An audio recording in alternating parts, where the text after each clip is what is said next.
Well, shopping malls are seeing a sparkling sales during Diwali post the COVID bloom, and why not? Keeping in mind that after 18 months, there's some kind of festive frenzy that's catching the consumers. To talk more about this, I'm joined by none other than Ms. Pushpa Bector from DLF Malls. Thank you, Ms. Bector, for joining us on this conversation on Business Today Television. Thank you. It's wonderful and welcome to Cyber Hub. Thank you very much. In fact, this has been a most beautiful and colorful welcome, I must say, after a long gloom period that all of us have been going through. And since I'm here in Cyber Hub, I must start by asking this to you, ma'am, that tell me, after such long, we're seeing this kind of excitement coming back. So what's selling and what's not selling? Well, I can tell you this, that you're standing at Cyber Hub where food is really the fashion. And here we have food and athleisure.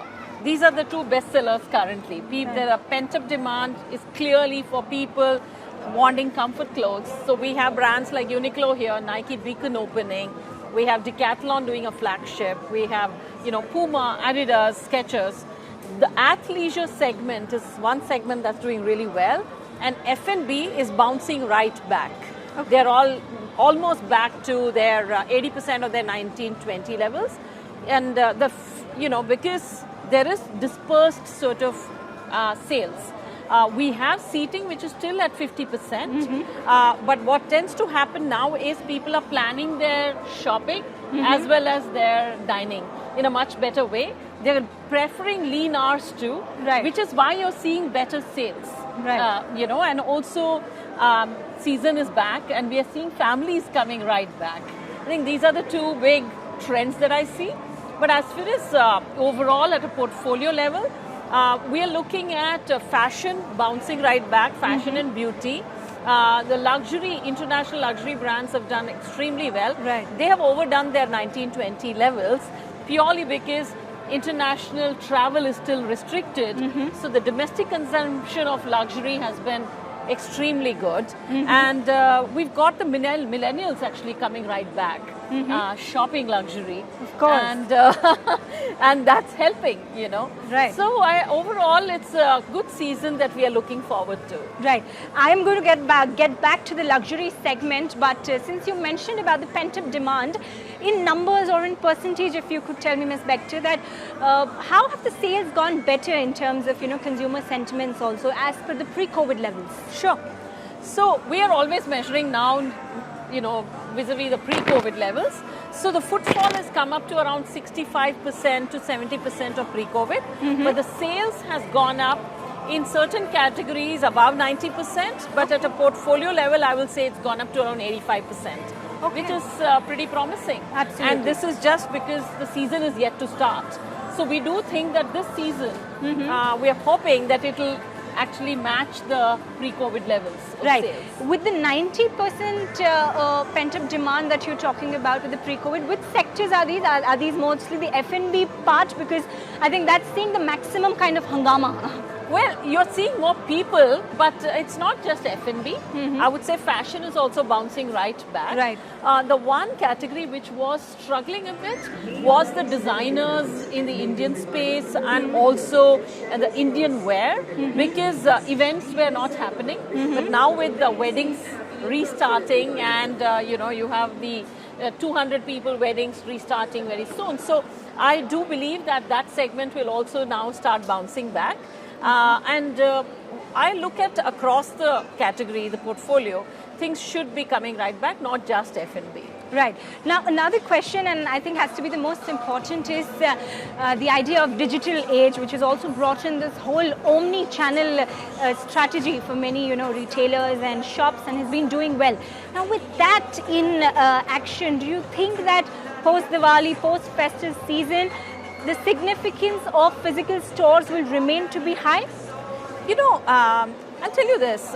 When we looked at the first wave, there was a lot of talk of will it all go online, how people will come offline, etc. But we found that by season and by especially February, March of this year, we had reached 90% of pre-COVID levels. So what's happening really is the entire story of what will go online and what will go offline, I think can rest. Right. Both are going to flourish. and offline will definitely flourish and grow in a very good way, because those people who experienced online saw the pluses and minuses of it. We have a market for both, and brands themselves are preferring the omni-channel approach. If you look at a Zara, it gives a possibility of a person booking online but picking it up from the store. Right. She comes to the store, she picks up something else. So the omni-channel approach is the way forward, and we do see even hyper-local deliveries happening from our stores. But as long as that's restricted, we're seeing that the percentage of people coming in for experiential retailing remains to be very high. And here I must add that DLF has always invested in experiential retailing. You see with the kind of events that we do, in the kind of activities that we have on a weekend. So people prefer to come in to just feel the vibe. And we as Indians, we are community driven. Right. We like to dine as a group, with family, with friends, sometimes with not so people, even to thrash it out. You want to go out for a drink. So I do believe that as a community, we will remain in the offline space, and that will also thrive very well. And of course, online will thrive too. Right. Yeah. Now, are we completely removing and getting away with the scare of a third wave? Are we confident that the new strategies could probably prep us better if there is a third wave? So I think infrastructurally we are all more prepared. I must say that in DLF malls, we went ahead and vaccinated not just our staff, but our retailers, our vendors, our housekeeping, everyone with the vaccination. Today, the second vaccination is also concluded. We are almost there now. So we are, first of all, create an infrastructure which is safer. And beyond that, we are also seeing that, the customers today in Delhi NCR, I think we have reached a level of vaccination which is pretty high. We've gone, second vaccination is almost reached 70-75%.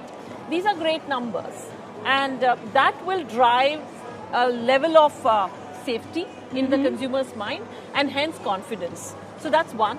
Second, infrastructurally also we are all prepared. Not just from a government point of view, I'm saying from a private enterprise point of view. So with this in mind, I think the third wave, well, I'm told, I'm not the expert, but people do say that there could be a milder third wave, but possibly we are well poised to, take it forward. With right. Now, one last question, and it has to be about luxury. Why not? Because you are here. Well, consumer sentiment is intact, retailer sentiment is intact, but somewhere in the pandemic, I think all of us have made this kind of emotional change in ourselves, that is to save more and try and buy only what's needy. Has that impacted the luxury market now that we're seeing revival and normalcy coming back? Actually not. There is another aspect to this. The psychological aspect is people somewhere thought that things can really go wrong. If I have to live well now. Right. So the gratification of wanting the best has actually propelled people, and I would say millennials, towards luxury in a big way. And so, as I told you, consumers, their mindset is they discover digitally and they come and plan it and shop physically.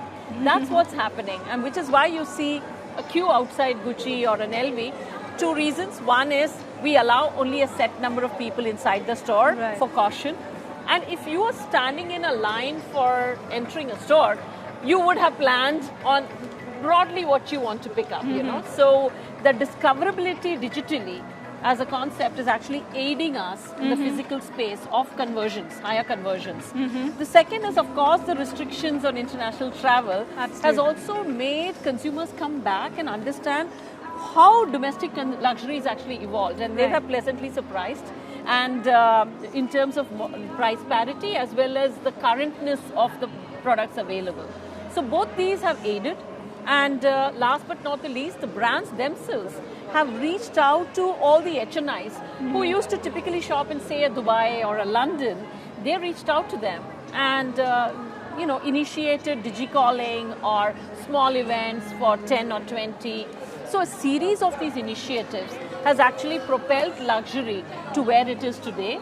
As I told you, we have sort of, in the international luxury space, gone beyond the 1920 levels. And we do believe we are in the anvil of getting far more brands in now. And we do believe that the time for luxury has come. The next wave of luxury will start in India now. Wow, that's great to know, and completely, this feels like the most sparkling and the colorful Diwali, because after 2 waves, we are seeing this excitement back, and on ground, numbers are speaking in terms of how retailers and consumers are taking in. Thank you so much, Ms. Pushpa Bector, for joining us on this special conversation. I'm going to give you a fist to mark this lovely day. Happy Diwali to you. And thank you. It's been a pleasure. Thank you very much for joining us. See you.